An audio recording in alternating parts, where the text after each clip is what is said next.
സ്കിന്നിനെ bright ആക്കാൻ വേണ്ടിയിട്ട് എന്തൊക്കെ കൊറിയൻ പ്രൊഡക്ട്സ് ആണ് യൂസ് ചെയ്യേണ്ടത്, ചില ബ്രാൻഡ്സുകളൊക്കെയാണ് ഞാൻ ഇൻട്രൊഡ്യൂസ് ചെയ്യുന്നത് കേട്ടോ. അപ്പോൾ ചാനൽ ആദ്യമായിട്ട് കാണുകയാണെങ്കിൽ സബ്സ്ക്രൈബ് ചെയ്യാൻ മറക്കണ്ട, ലൈക്ക് ചെയ്യുക, ഷെയർ ചെയ്യുക, കമൻറ്റ് ചെയ്യുക. നിങ്ങളുടെ ഫ്രണ്ട്സിനൊക്കെ ഷെയർ ചെയ്ത് കൊടുക്കുക കേട്ടോ.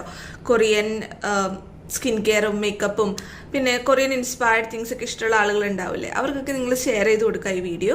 പിന്നെ എൻ്റെ ബിഫോർ ഫോട്ടോയും ഇപ്പോഴത്തെ ഫോട്ടോയും കാണുകയാണെങ്കിൽ ഒരുപാട് മാറ്റം എനിക്ക് ഈ സ്കിൻ കെയറിൽ നിന്ന് ടച്ച് വുഡ് കിട്ടിയിട്ടുണ്ട് കേട്ടോ. സോ മോസ്റ്റ്ലി ഞാനതിന് പറയാം Korean skin care. All the credit goes to Korean skin care. പിന്നെ സ്കിൻ കെയർ എന്ന് പറഞ്ഞത് ഒരു കൺസിസ്റ്റൻ്റ് ആയിട്ടുള്ളൊരു കാര്യമാണ്. നിങ്ങൾ 1-2 ദിവസം ഇട്ടിട്ട് പെട്ടെന്ന് റിസൾട്ട്സ് പ്രതീക്ഷിക്കരുത്. ചിലപ്പോൾ അതൊരു മന്ത്സ് എടുക്കാം, 6 മാസം അല്ലെങ്കിൽ ഒരു 8 മാസം, 1 വർഷം. അങ്ങനെ കൺസിസ്റ്റൻ്റ് ആയിട്ട് ചെയ്താൽ മാത്രമാണ് ഇതിനൊക്കെ റിസൾട്ട് ഉണ്ടാവുള്ളൂ.